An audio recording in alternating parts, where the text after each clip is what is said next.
ಪ್ರಿಯ ಶಿಕ್ಷಕರೇ, Anju Sakleshpur YouTube ಚಾನಲ್ಗೆ ಸ್ವಾಗತ. ಇವತ್ತಿನ ವಿಡಿಯೋದಲ್ಲಿ ನಾನು ಸ್ಯಾಡ್ಸ್ ತಂತ್ರಾಂಶದಲ್ಲಿ ಈಗ ಏನು ಸೇತುಬಂಧ ಮಾಡ್ಯೂಲನ್ನು ಕೊಟ್ಟಿದ್ದಾರೆ, ಅದನ್ನು ಯಾವ ರೀತಿ ನಾವು ಫಿಲ್ ಮಾಡಬೇಕು ಅನ್ನೋದ್ರ ಬಗ್ಗೆ ಈ ಒಂದು ವಿಡಿಯೋದಲ್ಲಿ ತಿಳಿಸ್ಕೊಡ್ತೀನಿ. ಈ ಒಂದು ವಿಡಿಯೋ ಇಷ್ಟ ಆದರೆ ನಮ್ಮ ಯೂಟ್ಯೂಬ್ ಚಾನಲನ್ನು ಸಬ್ಸ್ಕ್ರೈಬ್ ಮಾಡಿ ಅಂತ ಹೇಳ್ತಾ ಪ್ರಾರಂಭ ಮಾಡೋಣ. ಮೊದಲನೇದಾಗಿ ಒಂದು ಜ್ಞಾಪನ ಇದೆ. ದಿನಾಂಕ 10/6/2026 ರಾಜ್ಯ ಶಿಕ್ಷಣ ಸಂಶೋಧನೆ ಮತ್ತು ತರಬೇತಿ ಇಲಾಖೆಯಿಂದ ಇದು ಪ್ರಕಟಗೊಂಡಿರುತ್ತದೆ. ಇದರಲ್ಲಿ ಏನು ಕೊಟ್ಟಿದ್ದಾರೆ ಅಂತಂತಂದರೆ, ಈಗ ಶೈಕ್ಷಣಿಕ ವರ್ಷದ ಪ್ರಾರಂಭದಲ್ಲಿ ನಾವು ಸೇತುಬಂಧ ಕಾರ್ಯಕ್ರಮವನ್ನು ಮಾಡ್ತಾಯಿದ್ದೀವಿ. ಈ ಒಂದು ಕಾರ್ಯಕ್ರಮಕ್ಕೆ ಸಂಬಂಧಪಟ್ಟಂತೆ ಈಗ ಏನು ನಾವು ಪೂರ್ವ ಪರೀಕ್ಷೆ ಮಾಡ್ತೀವಿ, ಸಾಫಲ್ಯ ಪರೀಕ್ಷೆಗಳನ್ನು ಮಾಡ್ತೀವಿ, ಅವುಗಳನ್ನು ನಾವು ಸ್ಯಾಪ್ ನಮೂನೆಗಳು ಇದ್ದಾವೆ. ಏನು 4A ಅಂತ ಇದೆ, 4B ಇದೆ, 5A ಇದೆ, 5B ಇದೆ. ಇವುಗಳಲ್ಲಿ ನಾವು ದಾಖಲು ಮಾಡಬೇಕಾಗುತ್ತೆ. 4A, 4B, 5A, 5Bಗಳಲ್ಲಿ ದಾಖಲು ಮಾಡಬೇಕಾಗುತ್ತೆ. ಹಿಂದೆ ನಾವೆಲ್ಲ ಹೇಗೆ ಮಾಡ್ತಾಯಿದ್ವಪ್ಪ ಅಂತಂದರೆ, ಶಾಪ್ ನಮೂನೆಗಳನ್ನು ಪ್ರಿಂಟ್ ತೊಗೊಂಡು ಅದರಲ್ಲಿ ನಾವು ಏನು ಮಾಡ್ತಾಯಿದ್ವಿ, ಬರಿತಾ ಇದ್ವಿ. ಆದರೆ ಇಲ್ಲಿ ನಾವು ಅದನ್ನು LBA, ಏನು ಸ್ಯಾಡ್ಸ್ LBA ಇದೆ, ಹಿಂದೆ ನಾವು LBA ಯೂನಿಟ್ ಟೆಸ್ಟ್ಗಳನ್ನು ಅಥವಾ ಅಸೆಸ್ಮೆಂಟನ್ನು ದಾಖಲು ಮಾಡೋಕ್ಕೆ ಏನು ಲಿಂಕನ್ನು ಬಳಸಿ ಲಾಗಿನ್ ಆಗ್ತಾಯಿದ್ವಿ, ಅದೇ ಲಿಂಕನ್ನು ಬಳಸ್ಕೊಂಡು ನಾವು ಈ ಒಂದು ಸೇತುಬಂಧಕ್ಕೆ ಸಂಬಂಧಪಟ್ಟಂಥ ನಮೂನೆಗಳನ್ನು ಫಿಲ್ ಮಾಡಬೇಕಾಗಿರ್ತದೆ. ಈಗ ಈ ಒಂದು ಮಾಡ್ಯೂಲು ಈಗ ಆಲ್ರೆಡಿ ಕ್ರಿಯೇಟ್ ಆಗಿದೆ. ಅಲ್ಲಿ ನೀವು ಹೋಗಿ 4A, 4B, 5A, 5B ನಮೂನೆಗಳನ್ನು ಅವ್ರು ಏನು ಮಾಡಿದ್ದಾರೆ, ಎನೇಬಲ್ ಮಾಡಿದ್ದಾರೆ. ಅವುಗಳನ್ನು ಫಿಲ್ ಮಾಡಬೇಕಾಗುತ್ತೆ. ಈಗ ಸೇತುಬಂಧ ಒಂದು ಕಾರ್ಯಕ್ರಮದ ನಂತರ ಯಾರಾದರೂ ಯಾವ ವಿದ್ಯಾರ್ಥಿ B ಶ್ರೇಣಿ ಪಡಿತಾನೆ, ಅಂಥ ವಿದ್ಯಾರ್ಥಿಗಳಿಗೆ ನಾವು ಏನು ಮಾಡಬೇಕಾಗುತ್ತೆ ಅಂತಂದರೆ, ನಿರಂತರ ಪರಿಹಾರಾತ್ಮಕ ಕ್ರಮಗಳನ್ನು ಕೈಗೊಳ್ಳಬೇಕಾಗುತ್ತೆ. ಅಂದರೆ ಅಪೇಕ್ಷಿತ ಕಲಿಕಾ ಫಲಗಳ ಕಲಿಕೆಗೆ ಸೆಪ್ಟೆಂಬರ್ ಮತ್ತು ಡಿಸೆಂಬರ್ ಅಂತ್ಯದಲ್ಲಿ ಅವರಿಗೆ ಮೌಲ್ಯಾಂಕನವನ್ನು ಮಾಡಿ 2 ಹಂತದ ಕಾಲಮಿತಿಯನ್ನು ನಿಗದಿಪಡಿಸಿ ಆ ಒಂದು ಏನು ಅಪೇಕ್ಷಿತ ಕಲಿಕಾ ಫಲಗಳಿದ್ದಾವೆ ಅವುಗಳನ್ನು ಗಳಿಸೋದಕ್ಕೆ ಅವಕಾಶವನ್ನು ನೀಡಿದ್ದಾರೆ. ಅದನ್ನು ನಾವು ಬಳಸ್ಕೋಬೇಕಾಗತ್ತೆ. ಮತ್ತು 2025-26ನೇ ಸಾಲಿನಲ್ಲಿ ನಾವು LBAಗೆ ಏನು ಲಾಗಿನ್ ಕ್ರೆಡೆನ್ಷಿಯಲ್ಗಳನ್ನ ಕೊಟ್ಟಿದ್ರು, ಅದನ್ನೇ ಬಳಸ್ಕೊಂಡು ನಾವು ಏನು ಮಾಡಬೇಕಾಗುತ್ತೆ, ಪೂರ್ವ ಪರೀಕ್ಷೆ ಮತ್ತು ಸಾಫಲ್ಯ ಪರೀಕ್ಷೆಗಳ ಶ್ರೇಣಿಗಳನ್ನು ಕಡ್ಡಾಯವಾಗಿ ಸ್ಯಾಡ್ಸ್ LBA ಅಂತ ಹೇಳಿ ಏನಿದೆ ಅದರಲ್ಲಿ ನಾವು ಹೋಗಿ ದಾಖಲೀಕರಣವನ್ನು ಮಾಡಬೇಕಾಗುತ್ತೆ. ಈ ಒಂದು ಏನು ಶಿಕ್ಷಕರು ಇಂಡಿವಿಜುವಲ್ ಆಗಿ ಅಥವಾ ವೈಯಕ್ತಿಕವಾಗಿ ಏನು ಮಾಹಿತಿಯನ್ನು ಅವರು ಅಲ್ಲಿ ಫಿಲ್ ಮಾಡ್ತಾರೆ, ಅದು ಶಾಲಾ ಹಂತದಲ್ಲಿ ಮುಖ್ಯ ಶಿಕ್ಷಕರ ಲಾಗಿನ್ನಲ್ಲಿ ಅದೇನಾಗುತ್ತೆ, ರಿಪೋರ್ಟು ಜನ್ರೇಟ್ ಆಗುತ್ತೆ. ಆ ಜನ್ರೇಟ್ ಆದಂಥ ರಿಪೋರ್ಟನ್ನು ನಾವು ಏನು ಮಾಡ್ಬೋದು, ಪ್ರಿಂಟ್ ತೆಗೆದು ಅದನ್ನು ಸ್ಯಾಪ್ ಏನಿದೆ, ನಾವು ಏನು ತಯಾರು ಮಾಡ್ತೀವಿ ಸ್ಯಾಪು, ಅದರಲ್ಲಿ ಡೈರೆಕ್ಟಾಗಿ ಅಳವಡಿಸ್ಕೋಬೋದಾಗಿರುತ್ತೆ. ಇದರಿಂದ ಶಿಕ್ಷಕರಿಗೆ ಏನಾಗುತ್ತಪ್ಪ ಅಂತಂದರೆ ತುಂಬ ಈಸಿ ಆಗುತ್ತೆ. ಅದನ್ನು ಫಿಲ್ ಮಾಡೋದು ತಪ್ಪುತ್ತೆ ಮತ್ತು ಈಸಿಯಾಗಿ ದಾಖಲೀಕರಣವನ್ನು ಮಾಡ್ಬೋದು. ಮತ್ತು ನೀವು ಶಾಲೆಯಲ್ಲಿ ಈಗ ಏನು ಬೈ ಹ್ಯಾಂಡ್ ರೈಟಿಂಗಲ್ಲಿ ಬರಿತಾ ಇದ್ದರೆ ಅದನ್ನು ಬರೆಯುವಂಥದ್ದು ನೋಡಿ, ಭೌತಿಕವಾಗಿ ನಮೂದಿಸುವಂಥ ಅವಶ್ಯಕತೆ ಇರೋದಿಲ್ಲ ಅಂತಲೂ ಸಹ ಹೇಳ್ತಾ ಇದ್ದಾರೆ. ಹಂಗಾಗಿ ಇದು ತುಂಬ ಉಪಯೋಗಕಾರಿ. ಅದ್ರ ಜೊತೆಗೆ ಏನಪ್ಪ ಅಂತಂತಂದರೆ, ಈಗ ಆಲ್ರೆಡಿ ಇದ್ರ ಬಗ್ಗೆ ಪ್ರಚಾರವನ್ನು ನೀಡಿ ಏನು 25/6/2026 ಒಳಗಡೆ, ಅಂದರೆ ಜೂನ್ 25ರ ಒಳಗೆ ಈ ಪೂರ್ವ ಪರೀಕ್ಷೆ ಮತ್ತು ಸಾಫಲ್ಯ ಪರೀಕ್ಷೆಗಳ ಮಾಹಿತಿಯನ್ನು ನಾವು ಏನು ಮಾಡಬೇಕು, ದಾಖಲೀಕರಣ ಮಾಡಬೇಕಾಗುತ್ತೆ. ಸಾಫಲ್ಯ ಪರೀಕ್ಷೆ ನಂತರ B ಶ್ರೇಣಿ ಪಡೆದಂಥ ವಿದ್ಯಾರ್ಥಿಗಳಲ್ಲಿ ಅಪೇಕ್ಷಿತ ಕಲಿಕೆಯನ್ನು ಉಂಟು ಮಾಡೋದಕ್ಕೆ ಏನು 2 ಕಾಲಮಿತಿಗಳನ್ನು ಕೊಟ್ಟಿದ್ದಾರೆ, ಸೆಪ್ಟೆಂಬರ್ ಮತ್ತು ಡಿಸೆಂಬರ್ ಅಂತ್ಯದಲ್ಲಿ ನಾವು ಮೌಲ್ಯಾಂಕನವನ್ನು ಮಾಡಿ ಸ್ಯಾಡ್ಸ್ನಲ್ಲಿ ಮಾಡ್ಯೂಲ್ಗಳನ್ನು ಫಿಲ್ ಮಾಡಬೇಕಾಗುತ್ತೆ. ಇಷ್ಟು ಈ ಆದೇಶದಲ್ಲಿರುವಂತಹ ಮಾಹಿತಿ. ಈಗ ನಾವು ಪ್ರಾಯೋಗಿಕವಾಗಿ ಈ ಒಂದು ಸೇತುಬಂಧ ಮಾಡ್ಯೂಲನ್ನು ಹೇಗೆ ಫಿಲ್ ಮಾಡಬೇಕು ಅನ್ನೋದನ್ನು ನೋಡೋಣ. ಇದರ ಲಿಂಕ್ ಬಂದು ನಿಮಗೆ ನಾನು ಡಿಸ್ಕ್ರಿಪ್ಷನ್ ಲಿಂಕಲ್ಲಿ ಕೊಟ್ಟಿರ್ತೀನಿ. ಇಲ್ಲಿ ಬಂದು sadskarnataka.gov.in ಇದೆ, ಮತ್ತು LBA ಅಂತ ಒಂದು ಅಡಿಷನ್ ಆಗಿರುತ್ತೆ. ಅದನ್ನು ನೀವು ಬಳಸ್ಕೊಂಡು ಈಗ ಓಪನ್ ಮಾಡಿದ್ರೆ ಈ ಒಂದು ಲಾಗಿನ್ ಪೇಜ್ ಬರ್ತದೆ. ಇಲ್ಲಿ ನೀವು ನಿಮ್ಮ KGID ನಂಬರ್ ಲಾಸ್ಟ್ ಯೂಸ್ ಮಾಡಿದ್ರೆ ಸೇಮ್ ಅದೇ ಇರ್ತದೆ. ಈಗ OTPಯನ್ನು ತಗೊಂಡು OTPಯನ್ನು ಎಂಟ್ರ್ ಮಾಡಬೇಕಾಗುತ್ತೆ.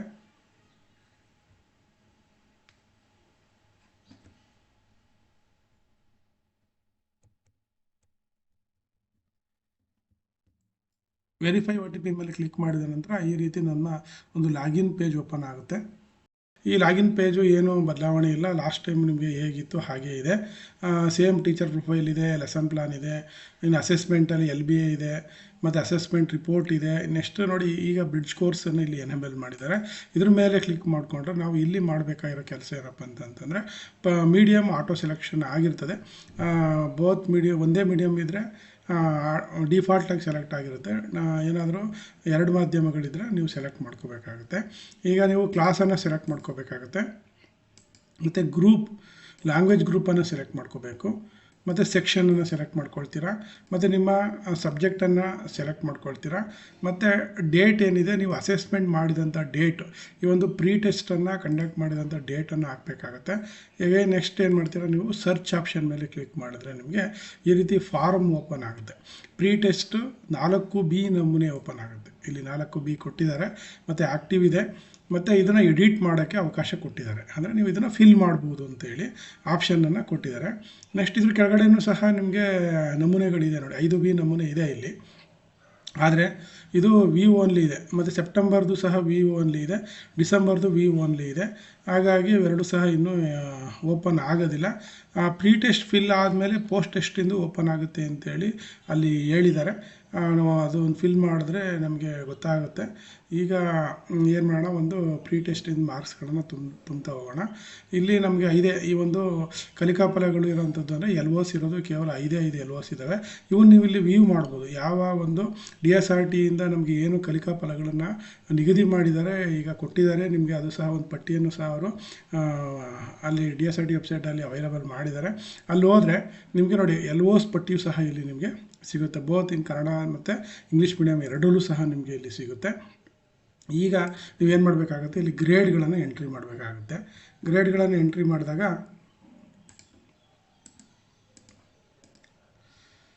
ನೋಡಿ, ಈ ಗ್ರೇಡ್ಗಳನ್ನು ನಾನು ಎಂಟ್ರಿ ಮಾಡ್ತಾ ಹೋಗ್ತೀನಿ.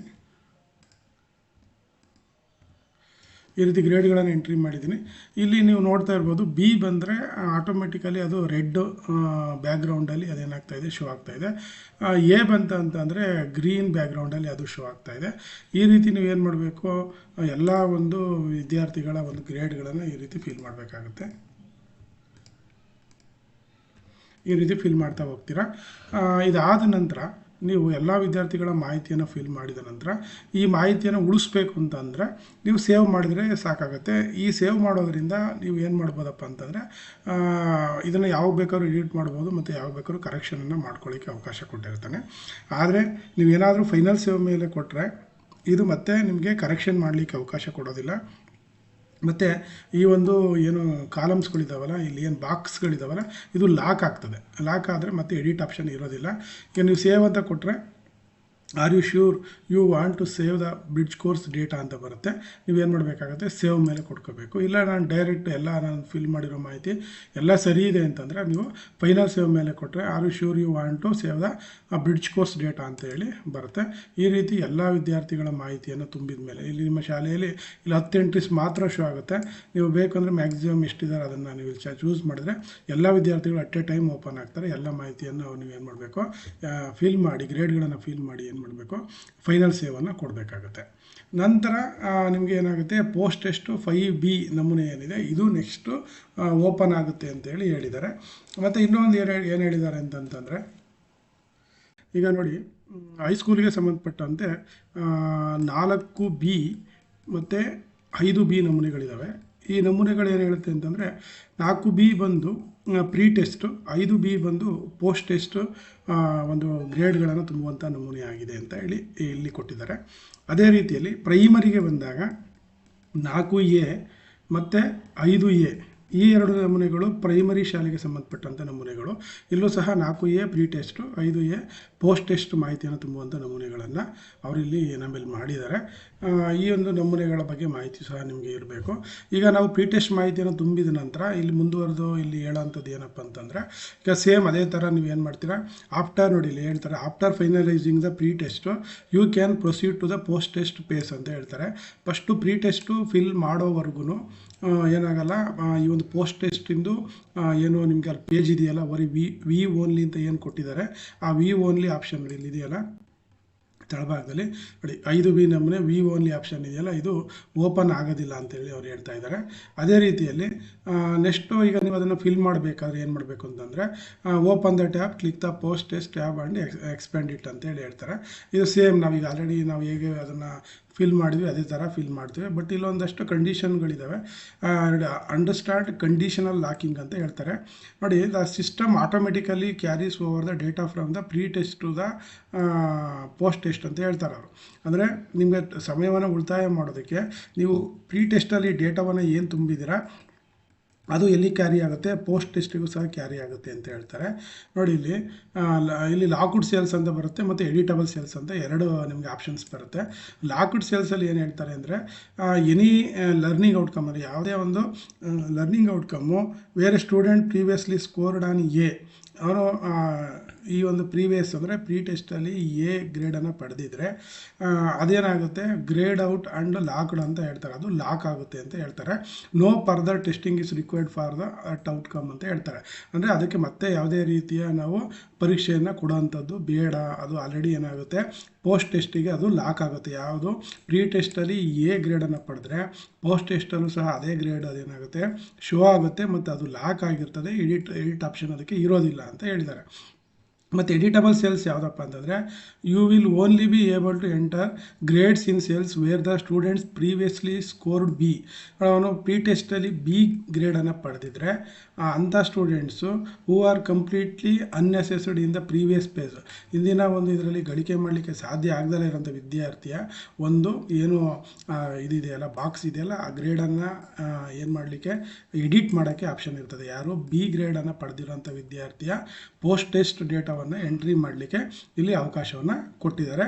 ಎ ಗ್ರೇಡನ್ನು ಪಡೆದಿದ್ರೆ ಅದು ನೆಕ್ಸ್ಟ್ ಏನಾಗುತ್ತೆ ಫ್ರೀಸ್ ಆಗಿರುತ್ತೆ, ಅದು ಓಪನ್ ಆಗೋದಿಲ್ಲ ಅಂತ ಹೇಳ್ತಾರೆ. ಮತ್ತು ಅಪ್ಡೇಟ್ ಗ್ರೇಡ್ಸ್, ಈಗ ನೋಡಿ ಎಂಟರ್ ಅಪ್ಡೇಟೆಡ್ ಗ್ರೇಡ್ಸ್ ಅಂದರೆ ಏನಾದರೂ ವಿದ್ಯಾರ್ಥಿ ಬಿ ಗ್ರೇಡಿಂದ ಎ ಗ್ರೇಡ್ಗೆ ಇಂಪ್ರೂವ್ ಆಗಿದರೆ ಅಥವಾ ಅದನ್ನು ನೀವು ಎಡಿಟ್ ಮಾಡಲಿಕ್ಕೆ ಅವಕಾಶ ಇದೆ. Leaving them as B if they still need support. ಆದರೂ ಅವನು ಬಿ ಗ್ರೇಡಿಂದ ಎ ಗ್ರೇಡ್ಗೆ ಇಂಪ್ರೂವ್ಮೆಂಟ್ ಆಗ್ದಲೇ ಎಗೇನ್ ಅವನು ಪೋಸ್ಟ್ ಟೆಸ್ಟ್ ನಂತರ ಬಿ ಗ್ರೇಡಲ್ಲೇ ಉಳಿದ್ರೆ ಅವನಿಗೆ ಏನು ಬೇಕಾಗುತ್ತೆ, ನಮಗೆ ಪರಿಹಾರಾತ್ಮಕ ಕ್ರಮಗಳು ಅಂತ ಏನು ಹೇಳಿದ್ರು ಅದನ್ನು ನಾವು ಒದಗಿಸ್ಬೇಕಾಗುತ್ತೆ. ಅದಕ್ಕೆ 2 ಕಾಲಮಿತಿಗಳನ್ನ ಕೊಟ್ಟಿದ್ದಾರೆ, ಸೆಪ್ಟೆಂಬರ್ ಅಂತ್ಯಕ್ಕೆ ಒಂದು, ಡಿಸೆಂಬರ್ ಅಂತ್ಯಕ್ಕೆ ಒಂದು. ಅಂಥ ವಿದ್ಯಾರ್ಥಿಗಳು ಏನಾಗ್ತಾರೆ ಮತ್ತೆ ಎಗೇನ್ ಕಂಟಿನ್ಯೂ ಆಗ್ತಾರೆ. ಅದಕ್ಕೆ ಮತ್ತೆ ಇನ್ನೊಂದು ಟ್ಯಾಬ್ ಇದೆ, ಇಲ್ಲಿ ನೋಡ್ತಾ ಇದ್ದೀರಾ ಸೆಪ್ಟೆಂಬರ್ ಅಂತ ಒಂದು ಟ್ಯಾಬ್ ಇದೆ ಮತ್ತು ಡಿಸೆಂಬರ್ ಅಂತೇಳಿ ಇನ್ನೊಂದು ಸಹ ಟ್ಯಾಬನ್ನು ಅವರು ಕೊಟ್ಟಿದ್ದಾರೆ. ಮತ್ತು ನೆಕ್ಸ್ಟು ಎಲ್ಲ ಮಾಹಿತಿಯನ್ನು ಫಿಲ್ ಮಾಡಿದ ನಂತರ ಸೇವ್ ಆ್ಯಂಡ್ ಫೈನಲೈಸನ್ನು ನೀವು ಇಲ್ಲಿ ಮಾಡಬೇಕಾಗುತ್ತೆ. ಇದು ಪ್ರೀ ಟೆಸ್ಟು ಮತ್ತು ಪೋಸ್ಟ್ ಟೆಸ್ಟನ್ನು ಮಾಹಿತಿಯನ್ನು ಫಿಲ್ ಮಾಡೋದ್ರ ಬಗ್ಗೆ. ನಂತರ ಇದಾದ ನಂತರನೂ ಸಹ ನಿಮಗೆ ಏನು ಸಬ್ಸಿಕ್ವೆಂಟ್ ಅಸೆಸ್ಮೆಂಟ್ಸ್ ಬರುತ್ತೆ ಅಂದರೆ ಸೆಪ್ಟೆಂಬರು ಮತ್ತು ಡಿಸೆಂಬರಲ್ಲಿ ಏನು ಬರುತ್ತೆ ಅಲ್ಲೂ ಸಹ ನೀವು ಇದನ್ನೇ ನೀವು ಏನು ಮಾಡಬೇಕಾಗುತ್ತೆ, ಇದೇ ಆಪ್ಷನನ್ನು ನೀವು ಏನು ಮಾಡಬೇಕು ಯೂಸ್ ಮಾಡಿಕೊಂಡು ಡೇಟಾವನ್ನು ಫಿಲ್ ಮಾಡಬೇಕಾಗುತ್ತೆ. ಇಲ್ಲೂ ಸಹ ಸೇಮ್ ಹೇಳ್ತಾರೆ ಅವರು. ನೋಡಿ, the conditional locking logic continues any newly acquired A grades, ಯಾರಾದರೂ ಎ ಗ್ರೇಡ್ ಅಂದರೆ ಇದು ಸೆಪ್ಟೆಂಬರ್ ಅಂತ್ಯಕ್ಕೆ ಅವನು ಎಗೇನ್ ಏನಾದರೂ ಎ ಗ್ರೇಡನ್ನು ತೆಗೆದುಕೊಂಡ್ರೆ post test are now locked, ಅದು ಏನಾಗುತ್ತೆ ಪೋಸ್ಟ್ ಟೆಸ್ಟು ಲಾಕ್ ಆಗುತ್ತೆ. You will only evaluate the remaining B grades, ಉಳಿದಿರೋಂಥ ಬಿ ಗ್ರೇಡ್ಗಳ ಬಗ್ಗೆ ನಾವು ಏನು ಮಾಡಬೇಕು ಒತ್ತನ್ನು ಕೊಡಬೇಕಾಗುತ್ತೆ. ಅಗೇನ್ ನೀವು ಏನು ಮಾಡಬೇಕು, ಅಲ್ಲೂ ಸಹ ಸೇವ್ ಆ್ಯಂಡ್ ಫೈನಲ್ ಮಾಡ್ತೀರಾ. ಅಗೇನ್ ಮತ್ತು ಅದು ಡಿಸೆಂಬರ್ ಅಂತ್ಯದವರೆಗೂ ಹಾಗೇ ಮುಂದುವರಿತಾ ಹೋಗುತ್ತೆ. ಈ ಡಿಸೆಂಬರ್ ಅಂತ್ಯದಲ್ಲಿ ನೀವೇನು ಮಾಡಬೇಕು, ಅವನು ಎಲ್ವಸನ್ನು ರೀಚ್ ಮಾಡಲಿಕ್ಕೆ ನೀವೇನು ಮಾಡಬೇಕು, ಒಂದು ಇದನ್ನು ಕೊಡಬೇಕಾಗುತ್ತೆ, ಏನು ಒಂದು ಆಕ್ಷನ್ ಪ್ಲಾನನ್ನು ಮಾಡಿ ಅದನ್ನು ಎ ಗ್ರೇಡ್ ತರೋದಕ್ಕೆ ಪ್ರಯತ್ನವನ್ನು ಪಡಬೇಕಾಗುತ್ತೆ. ಇಷ್ಟು ನಾವು ಸೇತುಬಂಧ ಮಾಡಿಲನ್ನು ಸ್ಯಾಟ್ಸ್ನಲ್ಲಿ ಯಾವ ರೀತಿ ಫಿಲ್ ಮಾಡಬೇಕು ಅನ್ನೋದ್ರ ಬಗ್ಗೆ ಡೀಟೇಲ್ಡ್ ಆದ ಮಾಹಿತಿಯನ್ನು ಕೊಟ್ಟಿದ್ದೀನಿ. ಧನ್ಯವಾದಗಳು.